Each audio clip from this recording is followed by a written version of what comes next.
আসসালামু আলাইকুম সুপ্রিয় দর্শকবৃন্দ, এই মুহূর্তে দেশ ও প্রবাস থেকে যারা আমাদের দেখছেন সকলকে আন্তরিক শুভেচ্ছা অভিনন্দন জানাচ্ছি। দর্শকবৃন্দ, যেই গাছটি জমিতে দেখতেছেন এটি ইন্দোনেশিয়ান স্মার্ট নেপিয়ার হাইব্রিড গাছ। দর্শক, এই গাছটি আপনি আপনার খামারের গরু, ছাগল, ভেড়া, মহিষ, গারল যে কোনো গবাদি পশুর জন্য চাষ করেন।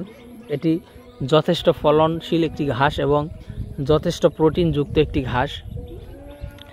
দর্শক বন্ধুরা, এই গাছটি খামারের গরু ছাগলের জন্য যেরকম উপকারী, তেমনি এটিতে প্রোটিন বেশি হওয়ার কারণে এটি আপনার দানাদার খাদ্যের পরিমাণ অনেকটা কমিয়ে দিলেও কোনো সমস্যা হয় না। তো দর্শক বন্ধুরা, আমরা স্মার্ট নেপিয়ার ঘাসটি কিন্তু অনেক দিন যাবৎ চাষ করে আসছি এবং এই ঘাসটি কিন্তু আপনার গরুকে খাওয়াচ্ছি, আমাদের গাভী গরুকেও খাওয়াচ্ছি।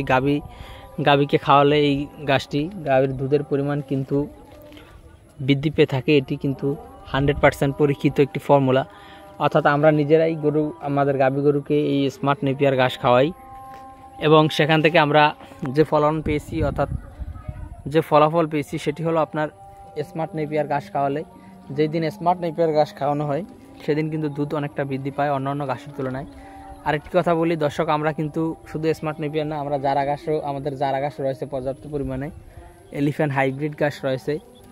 আপনার এই যে পাশেই কিন্তু একটি জমি দেখেন, এটাতে কিন্তু নেপিয়ার পাকসন রয়েছে এবং এখানে ওই যে সামনে দেখেন লাল পাকসন ঘাস অল্প কিছু রয়েছে, অন্য জমিতে আরও লাল পাকসন ঘাসও রয়েছে। অর্থাৎ দর্শক, আমাদের কাছে কিন্তু সব ধরনের ঘাসের কাটনি রয়েছে, সে কারণে আমরা কিন্তু এক এক দিন এক এক ঘাস খাওয়াই। সেক্ষেত্রে স্মার্ট নেপিয়ার ঘাসটি যেদিন খাওয়ানো হয় গাভীকে, তখন দেখা যায় যে গাভীর দুধ বৃদ্ধি পায়, বেশি হয়। সে কারণে আমরা গাভীকে বিশেষ করে স্মার্ট নেপিয়ার ঘাসটা বেশি দেওয়ার চেষ্টা করি, যার কারণ হলো এটিতে দুধ যেহেতু বেশি হয়, সে কারণে গরুকে এই ঘাসটি একটু বেশি দেই। পাশাপাশি জারা বা পাকচন বা লাল পাকচন ওইগুলো আমরা ষাঁড় গরুকে একটু বেশি খাওয়াই। তো দর্শক, আরেকটি, আপনি যদি ষাঁড় গরুও পালন করেন তাহলে যদি এই স্মার্ট নেপিয়ার ঘাস ষাঁড় গরুকে খাওয়ান তাহলে আপনার দানাদারের পরিমাণটা কমিয়ে দিতে পারবেন, সেক্ষেত্রে কোনো সমস্যা হবে না। তো দর্শক, আপনার যে কোনো ঘাসের কাটিংয়ের জন্য আপনি আমাদের স্ক্রিনে দেওয়া নাম্বারে যোগাযোগ করবেন। সকলকে অসংখ্য ধন্যবাদ।